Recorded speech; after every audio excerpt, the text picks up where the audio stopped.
नमस्कार, हमारे साथ उत्तर प्रदेश के वित्त और चिकित्सा शिक्षा मंत्री सुरेश खन्ना जी मौजूद हैं। और जो दौर है, खासतौर पर कोरोना वायरस के प्रभाव का दौर है, वित्तीय व्यवस्था जो है वो पूरी तरीके से चरमराई हुई है और उस व्यवस्था को कैसे दोबारा पटरी पर लाना है, कैसे कोरोना वायरस से खिलाफ इस जंग में उत्तर प्रदेश को आगे ले जाना है, इस संबंध में बात करेंगे हम। सर, स्वागत है न्यूज़ ऑन इंडिया पर। जिस तरीके से हालात पैदा हुए, खासतौर पर वित्तीय हालात की बात करें और वायरस ने जिस तरह का प्रभाव लाया, पूरी जिंदगी एक तरीके से आप कहें समूचे विश्व में रुक गई। ऐसा शायद पहली बार हम सब लोगों की याददाश्त में हुआ है। ये कोरोना वायरस जो है, ये महामारी इस सदी की सबसे बड़ी घटना है और पूरा विश्व इससे प्रभावित हो रहा है। या तो महामारी से प्रभावित है और नहीं तो उसके बाद उसका जो प्रभाव सबसे बड़ा है अर्थव्यवस्था पर पड़ा है, उससे प्रभावित हुआ। निश्चित ही माननीय मोदी जी ने समय रहते हुए सारे प्रिकॉशंस लिए हैं, ज़रूरी निर्देश पूरे देश की जनता को दिए हैं और उसी के कारण हम इस फैलाव को, इस बीमारी के फैलाव को हिंदुस्तान में और उत्तर प्रदेश में काफ़ी कुछ रोक पाए। उत्तर प्रदेश में माननीय मुख्यमंत्री जी ने पूरी शिद्दत के साथ, पूरे मनोयोग से इस बीमारी के फैलाव को रोकने का प्रयास किया और लगातार वो मीटिंग करके लोगों को निर्देशित कर रहे हैं, कार्रवाई भी कर रहे हैं। उसका परिणाम ये हुआ कि आज उत्तर प्रदेश में 3000 से भी कम केसेस हैं और हम बाकी क्षेत्रों से हमारी स्थिति बेहतर है, काफ़ी सुधरी हुई है और लगातार ये प्रयास जारी है। हमारी कोशिश यह है कि इस बीमारी के फैलाव को रोका जाए और हर हालत में एक नॉर्मल स्थिति को रिस्टोर किया जाए। जो बात सामने आ रही थी, जब बीमारी सामने आई, विश्व के दूसरे देशों में, खासतौर पर पड़ोसी देश चीन से ही बीमारी एक तरीके से कहते हैं कि सृजित हुई, वहीं से बीमारी निकली। उसके बाद भी जो प्रशिक्षण, जो इक्विपमेंट्स वगैरह हमारे पास होने चाहिए थे, इन संसाधनों को जुटाने में कितना वक्त लगा? क्योंकि बहुत सारी चीज़ें तो हमारे पास थी नहीं, हमारे लिए बीमारी नहीं थी। देखिए, हमारे पास टेस्टिंग लैब नहीं थी, तो हमने एक टेस्टिंग लैब से शुरू किया था। आज 20 टेस्टिंग लैब हमारे पास हैं और लगभग 4500 की क्षमता का हमारे पास प्रबंध है और हमने 3 कोवास मशीन, जिससे एक मशीन की कैपेसिटी है 1200 टेस्ट करने की, उस 3 कोवास मशीन का ऑर्डर दिया है, एक KGMU के लिए, एक PGI के लिए और एक गोरखपुर के लिए। हम लगातार अपनी टेस्टिंग फैसिलिटी बढ़ाई और ये कोशिश की कि जल्दी से जल्दी टेस्ट रिपोर्ट आ जाए ताकि लोगों को डायग्नोसिस सही हो जाए और उसके बाद, उसके आगे, उसके संबंध में जैसी परिस्थिति हो टेस्टिंग के बाद, उसके अनुसार कार्रवाई की जाए। और जो भी इक्विपमेंट्स हैं, चाहे वो PPE हो और चाहे वो N95 मास्क हो और चाहे लेवल 1, 2, 3 के कोविड अस्पताल बनाने की बात हो, वेंटिलेटर्स या ऑक्सीजन की व्यवस्था की बात हो, तो सभी तरफ हमने एक साथ प्रयास किया और उसका परिणाम यह है कि आज हमारे पास पर्याप्त व्यवस्था है। 50,000 से ज़्यादा बेड हैं जो किसी भी प्रकार की स्थिति से निपटने के लिए काफ़ी हैं और लगातार हमारी कोशिश ये होगी कि हम L1 के जो हॉस्पिटल हैं उसमें ये व्यवस्था और बढ़ाएं और किसी भी चीज़ की कमी नहीं होने दी जाएगी, क्योंकि सब समय रहते हुए उनको आर्थिक संसाधन जुटा दिए गए, उनको पैसे की व्यवस्था कर दी गई और अब लगातार जो भी हॉस्पिटल्स की मांग है, जो मेडिकल कॉलेजेस की मांग है, तो उनके गुण दोष के आधार के ऊपर परीक्षण कर जो भी वर्तमान परिस्थिति में आवश्यक है उसको कोविड केयर फंड से भी स्वीकृत किया जा रहा है। तो ये अपने आप में हमारी जो पूरी तैयारी है उसको दर्शाता है कि हर स्थिति से निपटने के लिए योगी सरकार तैयार है। अच्छा, एक चुनौती आपके सामने तो दोहरी थी। एक तो ऐसा विभाग था आपके पास, तमाम सारे मेडिकल कॉलेजेस जिनमें खासतौर पर KGMU भी शामिल है, वो विभाग भी आपके पास है, वित्तीय विभाग भी आपके पास है और वित्त मंत्री होने के नाते खजाने की चिंता भी। जब सब कुछ लॉकडाउन हो गया, कहीं से टैक्स नहीं आ रहे थे, चाहे आबकारी का हो, चाहे परिवहन का हो, स्टाम्प पंजीयन का हो, इस तरह के टैक्सेस जब नहीं आ रहे थे तब अर्थव्यवस्था की क्या हालत हुई? ये निश्चित रूप से इस महामारी का प्रभाव अर्थव्यवस्था पर पड़ा है। अप्रैल के महीने में टैक्सेस का कलेक्शन लो होता है, लेकिन फिर भी हमारा जो लक्ष्य था वो 12,141 करोड़ रुपए का लक्ष्य था, और उसके अगेंस्ट में हमको 1178 करोड़ रुपया टैक्स के रूप में मिला, जो कि बहुत कम है, नहीं के बराबर है। 832 करोड़ रुपया हमको जीएसटी की प्रतिपूर्ति मिल गई 2 महीने की। तो कुल मिलाकर 2012 करोड़ रुपए का ही हमारे पास असेट था, और जो बहुत कम है वेतन और पेंशन के लिए। 16 लाख कर्मचारियों का वेतन, 12 लाख कर्मचारियों की पेंशन, ये एक बड़ा अमाउंट बनता है, जिसके लिए चिंता रहती है कि इसको हर हालत में समय पर दिया जाए। लेकिन आपने देखा कि योगी जी की सरकार में सभी लोगों को समय पर वेतन मिल गया, जो पेंशनर थे उनको पेंशन भी मिल गई। हमने ये ज़रूर है कि संसाधन जुटाने के लिए कई प्रयास किए हैं, और उसमें एक प्रयास ये भी है कि पेट्रोलियम पदार्थों पर जीएसटी नहीं है, वैट है जी। तो हमने वैट को भी बढ़ाया है, और बहुत कम जनता के ऊपर बोझ पड़े इस बात का ध्यान भी रखा गया है कि मात्र 2 रुपये लीटर पेट्रोल पर बढ़ाया है। वर्तमान में पेट्रोल का दाम था 71 रुपये 91 पैसे, इसको मिलाकर 73 रुपये 91 पैसे हो गया, जो कई राज्यों से कम है आज भी। और डीजल पर केवल 1 रुपया बढ़ाया है कि 62 रुपये 86 पैसे था, 63 रुपये 86 पैसे हो गया, क्योंकि डीजल कृषि में भी काम आता है, ट्रांसपोर्टेशन में भी काम आता है, और इंडस्ट्री में भी काम आता है। तो विपक्ष के लोग तो ये कहने लगे कि जब अंतर्राष्ट्रीय बाजार में तेलों की कीमत जो है ज़मीन छू रही है, और उस वक्त आपने जो है इसकी कीमत घटाने की बजाय बढ़ा दिया, ये तो जनता पर बोझ डाल दिया। विपक्ष का रवैया बहुत नकारात्मक है। किस परिस्थिति से हम गुजर रहे हैं, उनको ऐसे मौके पर सहयोगात्मक रवैया अपनाना चाहिए। कम से कम सरकार के अच्छे कामों का उन्हें प्रशंसा करनी चाहिए कि सरकार ने इस भयंकर परिस्थिति में भी लोगों को इस बात पर उन्हें संतोष जाहिर करना चाहिए कि कम से कम लोगों पर बोझ पड़े, ये हमने प्रयास किया। पर अखिलेश यादव और राम गोविंद चौधरी कह रहे हैं कि आप विपक्ष को साथ लेके चलना ही नहीं चाहते। वो कह रहे हैं कि विधानसभा का सत्र बुलाइए, बगैर विपक्ष के तो आप इस महामारी से लड़ ही नहीं सकते। लोकसभा का सत्र चल रहा था जब कोरोना की महामारी शुरू हुई, और उन्होंने सारे विपक्ष ने मिलकर ये तय किया कि इसमें हम सोशल डिस्टेंसिंग मेंटेन नहीं रख सकते। तो लोकसभा का चलता हुआ सत्र कोरोना की महामारी की वजह से बीच में ही समाप्त कर दिया गया। जो प्रस्तावित कार्यक्रम था उससे कई दिन पहले समाप्त कर दिया गया, और जिसके वो स्वयं मेंबर हैं, जिस लोकसभा के स्वयं सदस्य हैं, उन लोगों ने मिलकर यह तय किया कि अब लोकसभा का सत्र, बजट सत्र जो था, उसको समय से पहले समाप्त किया गया। यहाँ पर सत्र बुलाने पर सोशल डिस्टेंसिंग मेंटेन नहीं रह पाएगी, क्योंकि लोगों में भीड़ भाड़ इकट्ठा होगी। जब भीड़ भाड़ इकट्ठा होगी तो निश्चित रूप से जो फिजिकल डिस्टेंसिंग का कॉन्सेप्ट है वो डिफीट कर जाएगा। तो कह रहे हैं आप बात भी नहीं कर रहे हैं उनके साथ, जैसे मंत्रियों के साथ चर्चा कर रहे हैं, तो संवाद तो विपक्ष के साथ भी होना चाहिए। हमारा बात हुई, हमारी माननीय सभी विपक्षी नेताओं से बात हुई, आप पता कर लीजिए, हमने पूछा है। तो फिर शिकायत किस बात की है उनकी? देखिए, सत्र बुलाने की इस समय हम आवश्यकता महसूस नहीं करते हैं।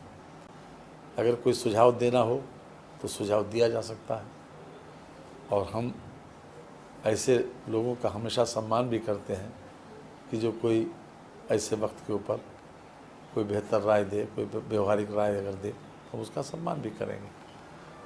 लेकिन सत्र बुलाना मैं समझता हूँ कि इस समय उचित नहीं होगा, क्योंकि जो परिस्थिति है उसमें हम उसको मेंटेन नहीं कर पाएंगे। अच्छा, आप कानून बना करके लाए हैं कोरोना वॉरियर्स को लेकर के, बड़ा सख्त कानून दिखाई पड़ता है। जी, जी। जेल भी जाना पड़ेगा, जुर्माना भी देना पड़ेगा।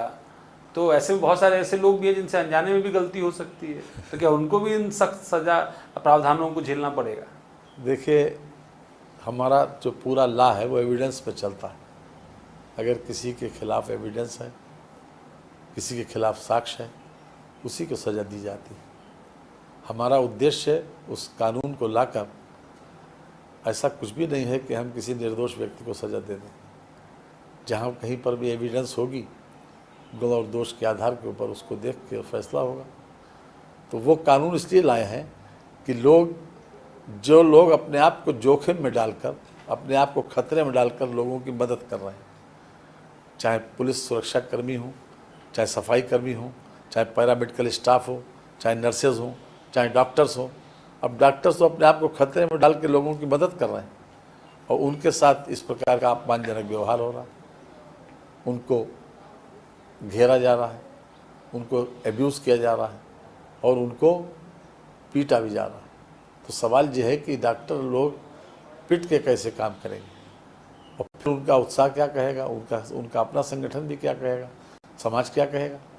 इसलिए इस कानून की आवश्यकता थी और मैं समझता हूँ कि बिल्कुल सही समय पर ये कानून आया है और किसी को भी जो कोरोना वॉरियर हैं उनको पूरी तरीके से इस बात का प्रोटेक्शन दिया है सरकार ने कि उनको साथ अगर किसी प्रकार की अभद्रता हुई या कोई गैर कानूनी हरकत हुई तो उसके ऊपर सरकार पूरी शिद्दत के साथ काम करेगी। सर, जो सवाल विपक्ष भी लगातार ट्विटर के माध्यम से, सोशल मीडिया के माध्यम से लगातार सरकार पर हमलों के रूप में उपयोग कर रहा है, उनमें बहुत सारे उपकरणों की खरीद का मामला था। पीपीई किट हो, कुछ केमिकल्स जो नगर निगमों में इस्तेमाल होते हैं उनकी बात हो, तो इन सब चीज़ों को लेकर के साधा जा रहा है, आपकी सरकार को निशाने पर लिया जा रहा है। कुछ लोग क्या आपदा को उत्सव के तौर पर समझते हैं अधिकारी? कोई देखिए, ये सब इन लोगों की नकारात्मक सोच है। ये नकारात्मक सोच का ही परिणाम है इस प्रकार की। उन्हें ये देखना चाहिए कि कितने लोगों के साथ यह सरकार ने हमदर्दी की। 30 लाख लोगों को सरकार ने 1000 रुपया उनके अकाउंट में भेजा है डायरेक्ट बेनिफिट ट्रांसफ़र के माध्यम से और लगातार सरकार लोगों के लिए भोजन की व्यवस्था भी कर रही है और उनके पैकेट्स व्यवस्था भी कर रही है, उनको वापस लाने का भी इंतज़ाम कर रही है और हर स्तर पर यह कोशिश की है कि इस महामारी से जो भी उनको दुख पहुंच रहा है उसको मिनिमाइज़ किया जा सके, उसका कम से कम एहसास उनको हो, उनके परिवार को। तो ये जोखिम नहीं है? इतनी बड़ी संख्या में 30 लाख माइग्रेंट्स को आप ले आ रहे हैं उत्तर प्रदेश वापस। देखिए, जो भी है, बहरहाल हम हर बड़े उद्देश्य को प्राप्त करने के लिए छोटे उद्देश्य से समझौता किया जाता है।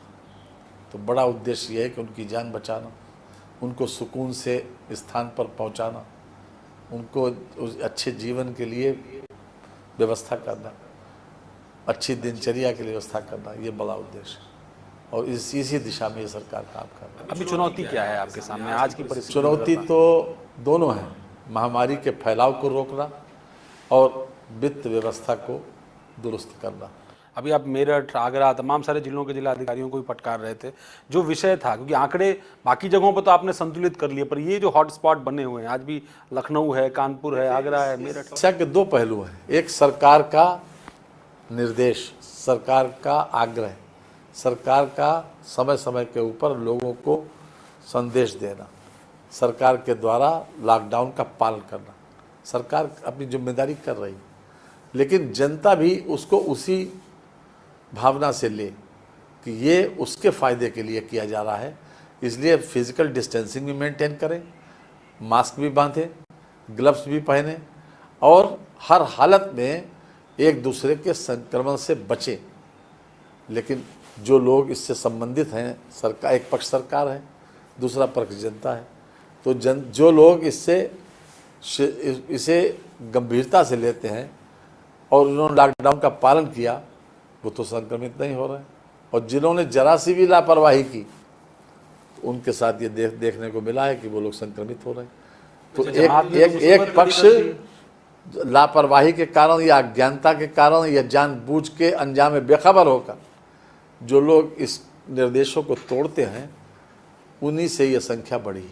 नहीं तो उत्तर प्रदेश और बेहतर स्थिति में। एक सवाल और पूछूंगा आपसे। लोग ये कह रहे हैं कि आप लोगों को बड़ी चिंता थी, आपने मंदिर मस्जिद तो बंद कर दिए लेकिन शराब की दुकानें खोल दी। देखिए, शराब की इस लॉकडाउन के पीरियड में 88,000 लीटर से ज़्यादा शराब, अवैध शराब पकड़ी गई। 3500 FIRें हुई, 2600 लोग जेल गए। और हद तो तब हो गई कि मोदी नगर में एक रिपोर्ट लिखाई गई 4 मई को, क्राइम नंबर 334/20, धारा 304 IPC, कि 3 लोगों ने सैनिटाइजर पी लिया। तो एक तरफ हम जन कल्याणकारी भावना से हर काम करते हैं, तो एक तरफ तो ये है दृश्य, हम किसी की फूड हैबिट को नहीं बदल सकते। हमने नॉनवेज भी शुरू करा दीजिए। हमने फूड हैबिट को नहीं बदला, और ये सोच के कि अवैध शराब का चलन बंद हो, लोगों की मौत न हो।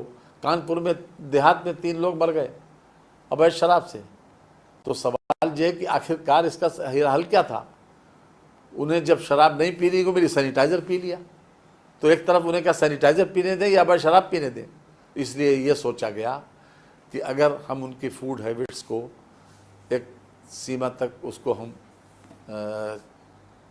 खोलेंगे तो कम से कम वो मरने से तो बच जाएंगे। तो इसलिए इसको खोला गया है ताकि अवैध शराब से लोग बच सकें और किसी भी तरीके से इस प्रकार की हरकत न करें कि उन्हें सैनिटाइज़र पीना पड़े। एक तो दृष्टिकोण ये भी था, और दूसरा दृष्टिकोण ये था कि भाई हमारे पास निश्चित रूप से जो हमारी फाइनेंशियल कंडीशन है वहाँ हमें अतिरिक्त संसाधन भी चाहिए, स्रोत भी चाहिए।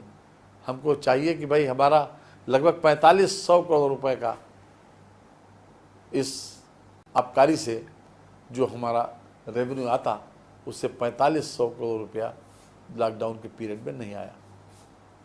तो मैंने जैसा कि आपको बताया कि हमारा अप्रैल में जो हमारा रेवेन्यू है, टैक्स रेवेन्यू, वो बहुत ज़्यादा लो हो गया। तो हमको सारे दृष्टिकोण देख के चलना है, सभी कुछ देखना है, लोगों की जान भी बचानी है और लोगों को बेहतर ज़िंदगी के लिए प्रेरित भी करना है। एक आखिरी सवाल पूछूंगा। मेडिकल सप्लाई कॉरपोरेशन को लेकर बहुत सवाल उठ रहे हैं, उसको पारदर्शी बनाने के लिए क्या कुछ करेंगे?